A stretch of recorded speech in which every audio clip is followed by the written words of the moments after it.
మెక్కి గొంతులు కొయ్యాలిగా.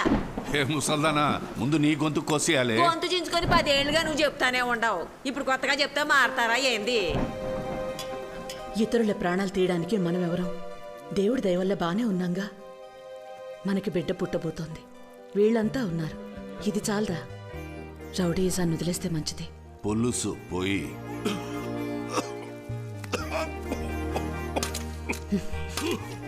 ఇది ఇలాగే కొనసాగిస్తే పుట్టబోయే వాళ్ళు సమస్యల్లో పడతారు. మేనమావలు మేముండగా సమస్యలు ఎందుకు వస్తాయి? వాడి కత్తి సాము, కర్ర సాము, కుస్తీ పట్లు, కుంగుఫు అని బ్రూస్లీలా తయారు చేస్తాం.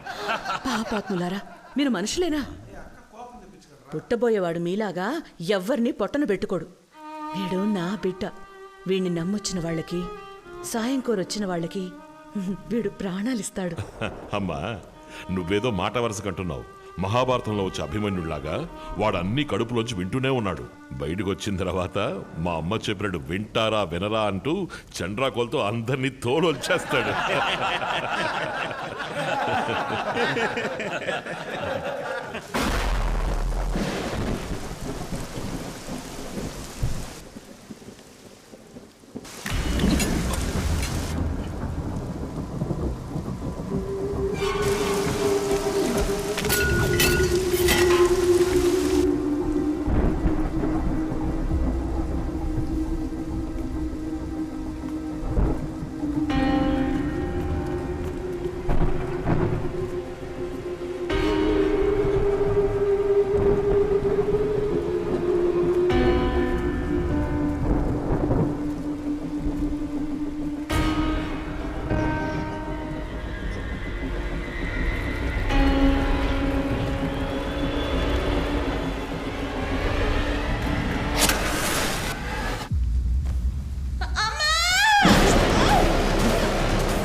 పేగు బిడ్డ మెడకు చుట్టుకున్నట్టుంది, కాస్త ఊర్చుకోమ్మా.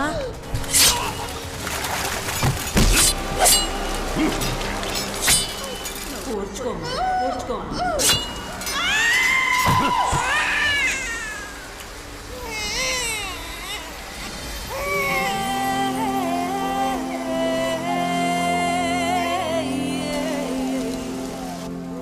మగబిడ్డయ్యా, తల్లిని కాపాడలేకపోయాను స్వామి.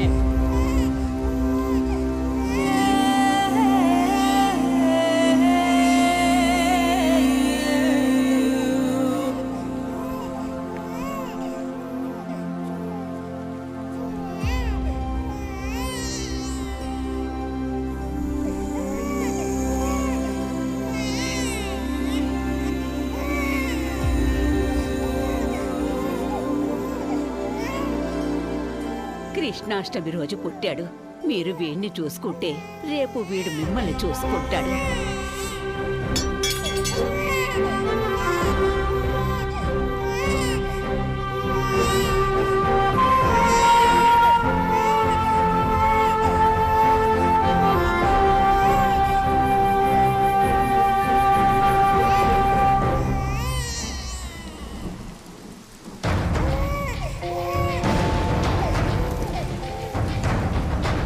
వీడిని నమ్మొచ్చిన వాళ్ళకి, సహాయం కోరొచ్చిన వాళ్ళకి వీడు ప్రాణాలైనా ఇస్తాడు.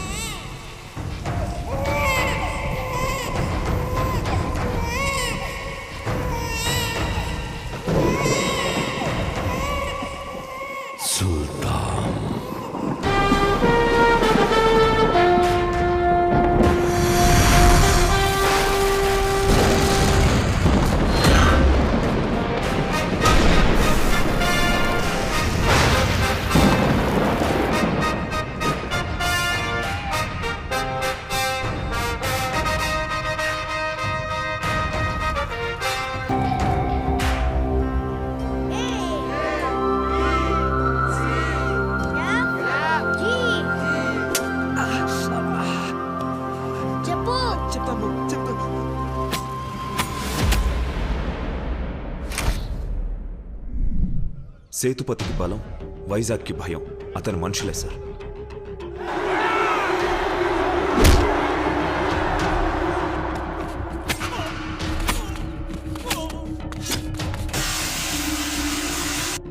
మీలాగే ఇంతకుముందు చాలా మంది వచ్చారు వెళ్ళారు సార్.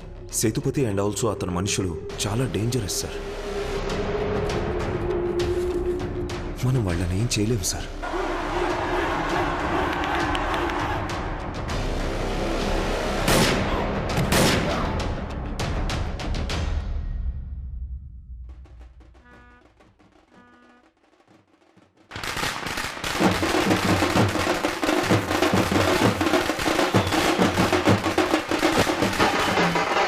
సుల్తాన్ వచ్చే టైం అవుతుంది. ఏడ చచ్చారు ఎదవలో.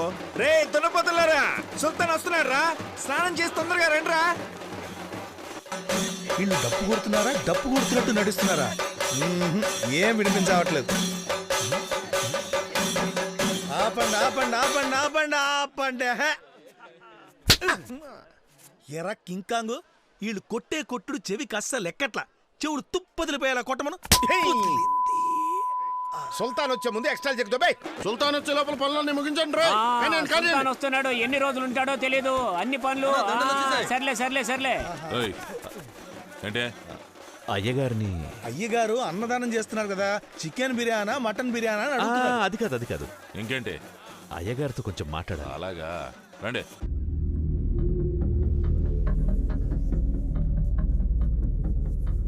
మా కోసం ఒకడిని చంపాలి. చంపాలా? ఎవరిని? జయేంద్ర.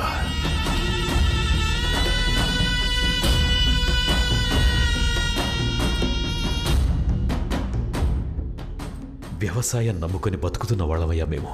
4 సంవత్సరాలకు ముందు మీ పొలాలు రాసివ్వండి, కావలసినంత డబ్బిస్తాను అన్నాడు. మేం కుదరదని చెప్పాం. వ్యవసాయం చేస్తానని పొలంలోకి దిగకండి, పొలంలో కాలు పెట్టకండి అని మీ ఊరోళ్ళకి ఒకసారి చెప్తే అర్థం కాదా? ప్రాణాలనైనా ఇస్తారు కానీ భూముల్నివ్వరా?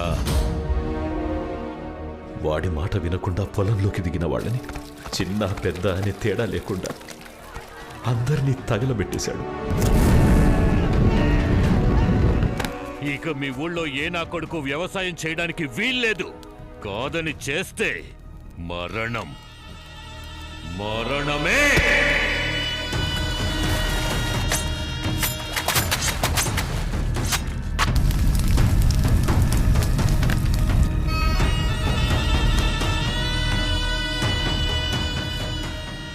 అయ్యా, ఇది మా శక్తి కొద్దీ ఇస్తున్నది. మా పిల్లల తాళిబొట్లు, మేం చెమటొడ్చి సంపాదించిన డబ్బు. వీటిని తీసుకొని వాడిని ఎలాగైనా సరే చంపి పాతేయాలయ్యా. మేమంతా కలిసి పోలీసు, కలెక్టర్, ఎమ్మెల్యే, ఎంపీ అంటూ అందరినీ సాయం చేయమని అడిగామయ్యా. ఎవరూ ముందుకు రాలేదయ్యా. కొంతమంది తిండి గతి లేక వలసెళ్ళి పొరుగురులో కూలీనాలి చేసుకుంటున్నారయ్యా. వాడి రక్తంతో తడిచాకే మళ్ళీ మా పొలాల్లో విత్తనాలు మొలకెత్తుతాయి. ఊరంతా మీ రాక కోసం ఎదురు చూస్తుందయ్యా.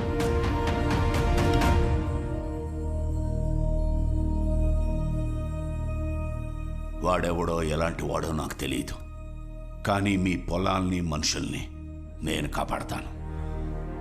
మీ ఊర్లో మళ్ళీ వ్యవసాయం జరుగుతుంది, ఇది సత్యం. మీరు అడుగుతున్న సహాయం చేస్తున్నందుకు మీ పొలంలో పండే గుప్పిడు ధాన్యం ఇవ్వండి చాలు. చాలా సంతోషం అయ్యా. సంతోషం.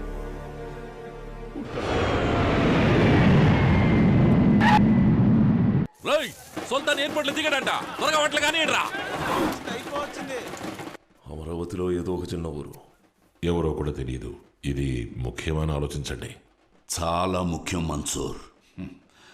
మనం లెక్కలేనన్ని పాపాలు చేస్తున్నాం. ఎప్పుడైనా మంచి పని చేయడానికి భగవంతుడు ఇలాంటి అవకాశాన్ని ఇస్తాడు. పాపాన్ని తగ్గించుకోవాలి కదా. మాటిచ్చేశాను, నిలబెట్టుకోవాలి.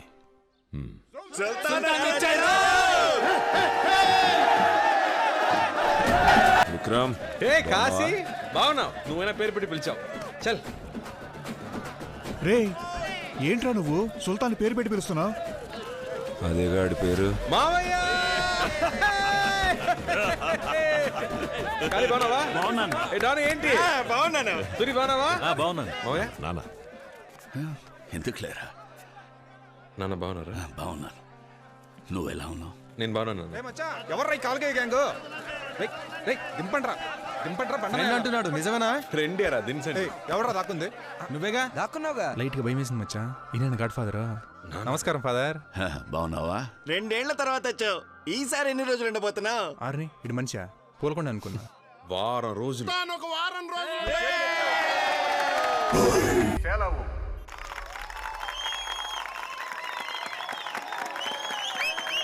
ఏదో అర్థమైనట్టే చప్పట్లు కొడుతున్నారు యాదవులు. ఒరే చూడరా, రోబోలో రజనీకాంత్ లో అన్ని పనులు ఇదే చేస్తుంది. ఇక మీదట మనకు పని ఉండదేమో. అవునరా మావా. సుల్తాన్, రోబో బొమ్మ బ్రహ్మాండంగా ఉంది. థ్యాంక్స్ అన్న, థ్యాంక్స్. ఈ పని మీద చెప్పాలి వెళ్ళాలి నాన్న. పార్ట్నర్షిప్ ఓకే అయితే లోన్ అప్లై చేసి వెంటనే కంపెనీ స్టార్ట్ చేయాలి నాన్న. సుల్తాన్ బాబు, అలా అయితే మనకు 100 రూపాయలు పార్సిల్ చేయండి. నరకోటాలు మటర్ లాంటి చిల్లర పనులు అయ్యే చేస్తాయి. మనం ఫ్రీగా ఉండొచ్చు. నీకు పని ఉండదు పర్లేదా? అయ్యయ్యో, ఆ రోబోలు నాన్నే అట్టు పెట్టు. నిన్ను చూస్తుంటే నాకు చాలా గర్వంగా ఉందిరా. అయ్యా పెంచింది మేమందరం, మెడలు మీక.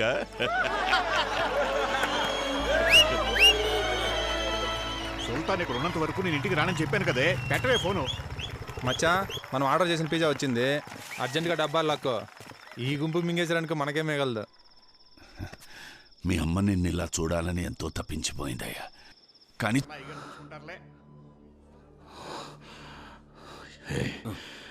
ఏదేమైనా సరే వాళ్ళు చావాలి.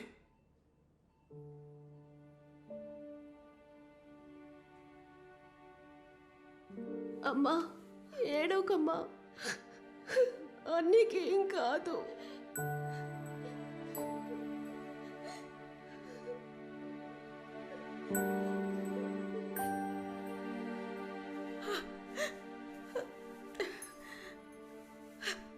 అయ్యా మీకేం కాలేదుగా, మీరు బానే ఉన్నారుగా. లోపల అడిగితే వాడికి మెలకువ రావడానికే 4 రోజులు పడుతుందన్నారు. ఎక్కడ మీ నాన్న? ఆయనకి ఫోన్ చేసి రమ్మని చెప్పు. వచ్చి ఎవరినైనా చంపేయాలి, నరికేయాలి, లేచి రారా అని వాడికి చెప్పమని చెప్పు. కాళ్ళు చేతులు పడిపోయినా లేచి వస్తాడు. శారదమ్మా,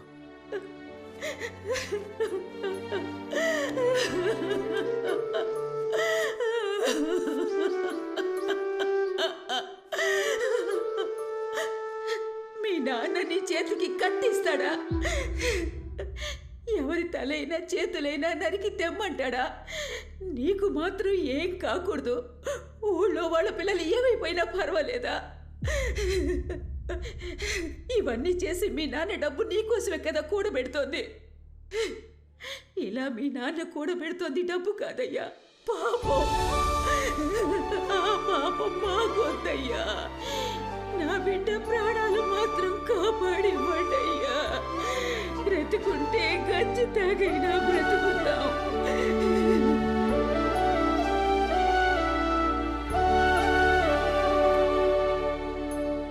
అయ్యా పిజ్జా కొట్లు అడిగి చూసాం. వచ్చిన వాళ్ళెవరు వాళ్ళ మనుషులు కారట. కానీ వాడిని పంపించింది మాత్రం ఈ ఊళ్ళో ఉండేవాడే. పట్టుకోవచ్చయ్యా. ప్రాబ్లం అది కాదు మన్సూర్. అబ్బాయి ఇక్కడ ఉన్నప్పుడు వాడి ముందు ఇలాంటివి జరిగి ఉండకూడదు. వాడచ్చు వాళ్ళమ్మ మహాలక్ష్మిలాగే పోత పోసినట్టు.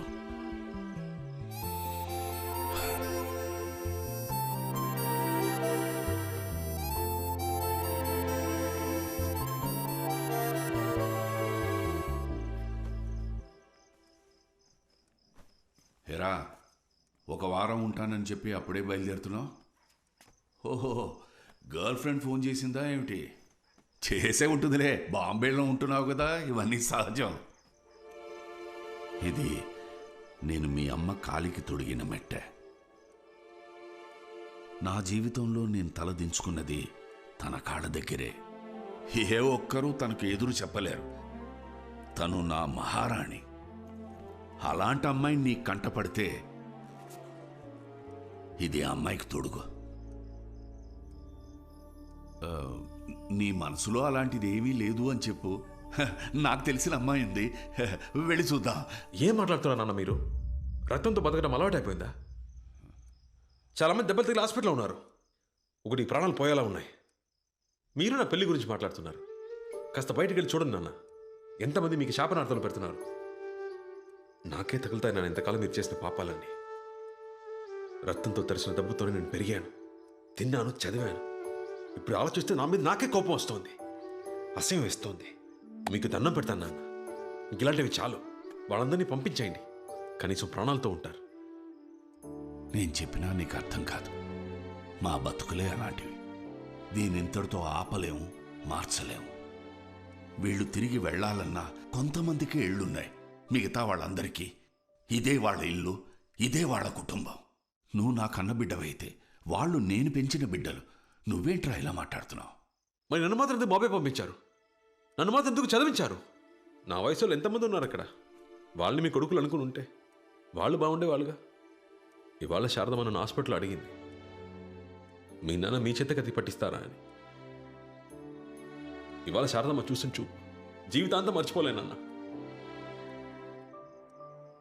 నేను రేపు వెళ్ళిపోతాను నాన్న, ఇంకెప్పటికీ రా.